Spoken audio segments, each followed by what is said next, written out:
This is Ron. Welcome to my channel. If this is the first time here, this is episode 7 of the 71 Kawasaki F5 Bighorn restoration. If you watch my last video, you see I've made some decent progress. I'm still waiting for my hardware, so I've been using some of my hardware from the 75, and then when I get my freshly zinc plated hardware back from the platers, I will change it out. Got the wire harness in. I ended up cleaning up the original rims. I've looked into chrome places in Idaho and in the surrounding states, and I'm just not having any luck. Anybody that can do it in a reasonable time frame and not charge a fortune. I've got another set of day-coated rims that are all ready to go when I find somebody that can do it in a decent, I don't want to wait 3 months. So we'll see how that goes. I thought about putting the original type trail tires on, but I actually want to ride this bike in the dirt.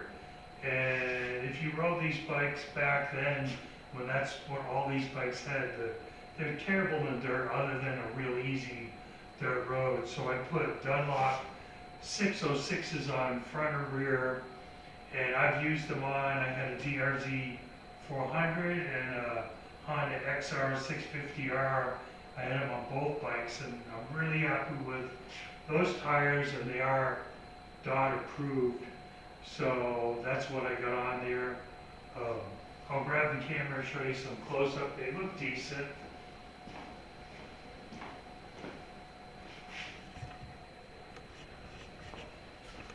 So I ended up having to order 3 more sets of spokes. The post office lost one of my orders, but so I've got all new spokes. Got them trued. I got them balanced. So from a couple feet away, they look really nice. But when you look close up, they've got some imperfections, some scratches, but they'll be fine until I can get some chromed ones. So I ended up buying the rear shocks from the eBay seller in Australia. They weren't expensive, and the good thing is they didn't charge me a tariff. And I talked to the lady at the post office, and she said she really hasn't had to charge anybody tariffs on anything coming out of country. At least that's what she told me. So that's encouraging, because there's other parts I need that I can only get them out of this country. So what I like about them, they're 14.3 inches, 365 millimeters, which you look at the original. Here's the original. These are 13. What is different, they look very similar, but the inside of the shock and the bottom, as you can see on the original, is black. But see, there's the almost 1.5 inches shorter, which I prefer, because this bike has got a really low seat height, 32 inches, and I don't like the way they look when they sit, because the front end is so high and it's like they're dragging their butt. So you're looking at the top of the frame there, it's almost level. I've got the forks adjusted down almost a 1/2 inch. In the manual, they suggest if you run them the full length, that you should get a fork brace. And I bought a new old stock fork brace, and what you know, it's not the right one, even though it said it was for an F5. The holes are wrong, and it's not even gonna. It may just barely clear. So I'm still looking for a fork brace, but what I've really discovered on these bikes, and see I got my nice, where is it? Right there. My new VIN decal. They really add to the bike, and it makes it look nice.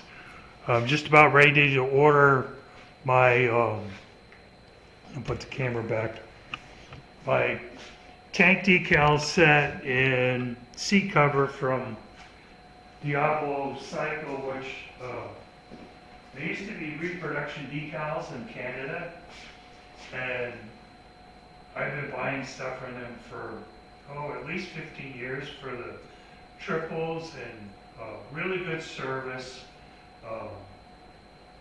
Their parts are really nice, and I bought all my decal sets pretty much from them, and there's been a few I got from Rick Brett on the triples, because he would offer the waterborne ones instead of they're much thinner, so if you're clearing over it, the waterborne ones, once you clear it, you can't even feel the decals. But I prefer the ones that are just sticky back and then clear over, because they're much easier to put on. I've ruined a few of the waterborne ones.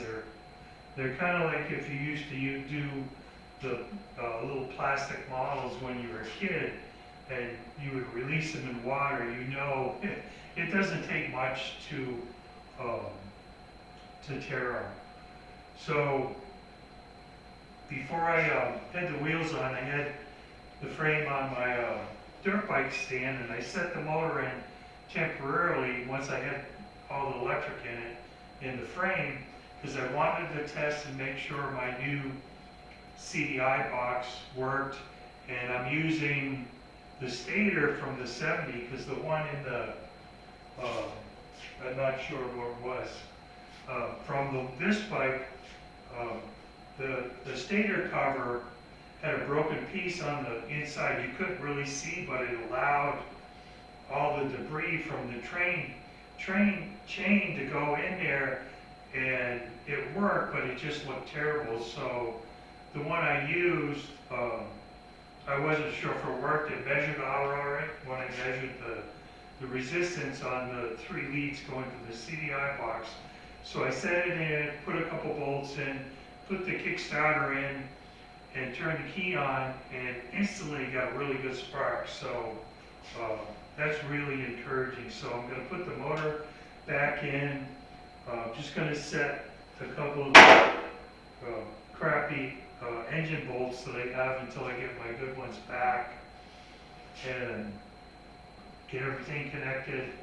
I can't put the cylinder head on because, well, once again, they have my cylinder bolts. So it's frustrating when you're, held up by, another vendor, but it's really hard these days to find places that do plating, whether it's zinc or chrome.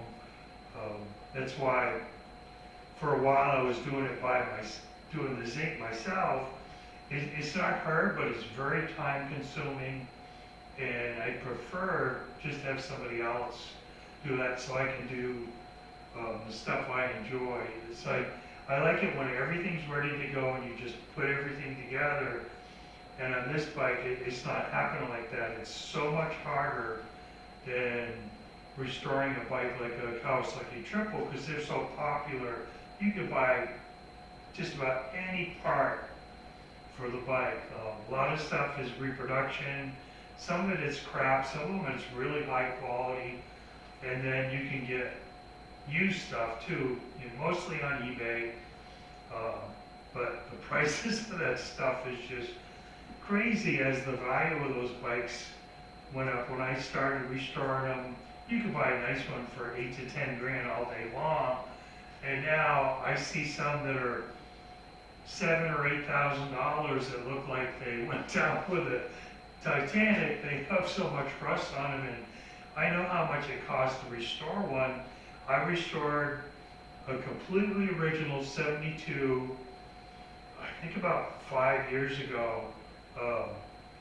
Guy was, it was his brother's, and his brother bought it brand new, and everything was there, everything was correct, but a lot of stuff was pitted or corroded, and I had to get a lot of stuff replaced. And just in parts was $10,000. And then with my labor, I think I had 120 hours of labor. So, you're gonna have over 20,000 in the bike, and that's not even buying the bike to start with.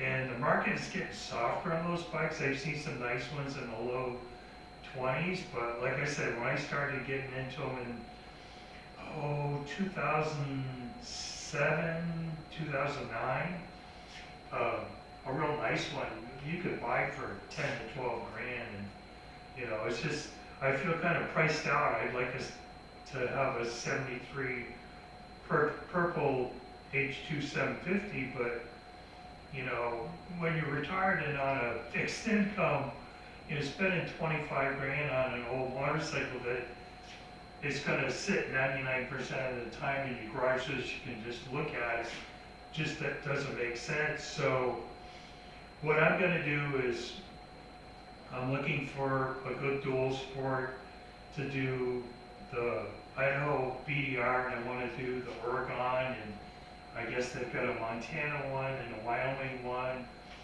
and that sounds like a lot of fun to me. And so I just have to decide what's the best bike for me. You would never want to do something like this. You need something that's really got a good suspension, dependable, gets decent mileage.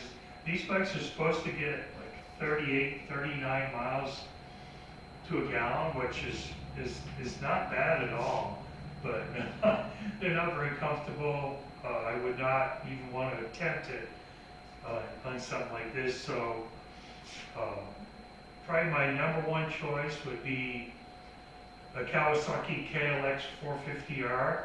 What's nice about Idaho is you can take any off-road bike within reason. I'm not sure about the two-strokes, but any four-stroke, and put the light, blinkers, the horn on it, and get it converted to a street legal dual sport. So I think the only place the KLX 450R came street legal that I know of was Australia. I wish I could find one of those, but they're not that bad. I've seen some decent ones, $2,500 to $3,500. That would make my first choice because I think the ride weight is under 260 pounds, where I'm looking at a DR 650, which is a bulletproof bike, but they're like 366 dry. And when you're my age, trying to lift up a bike, when you have your gear on, it's going to be over 400, probably 450 pounds. It just isn't appealing. I watched some of the videos on the BDRs, and you see the guys with the great big adventure bikes that, the KTM 890, 990s, 1290s, the big GS BMWs, and those 600-700 pounds. And if you're by yourself and try to pick one of those up, especially at 68 years old, now I don't want to do that. So, and I plan on making videos of when I get that bike, of cleaning it up, getting it ready for the BDRs and maintenance and stuff like that. And I'll probably film myself on the BDR. I'm trying to find some local guys here in southern Idaho that want to do it with me, because I don't want to do it by myself. And I got my 4Runner set up with it's one of those hitch bike carriers, but it's a really good one. It's right over there next to the refrigerator. It wasn't cheap. You can buy cheap ones, $200-300. This was over $1,200, but it's something you could stick back on your 4Runner. It's really rugged, and I like to have somebody follow us on the BDR with my 4Runner, so we don't have to carry as much stuff. And one of us breaks down, we can throw the bike on the back of the 4Runner. So that's the plan. So what I'm going to do next is set the motor in there, get it connected up, and go from there. I got my gauges cleaned up.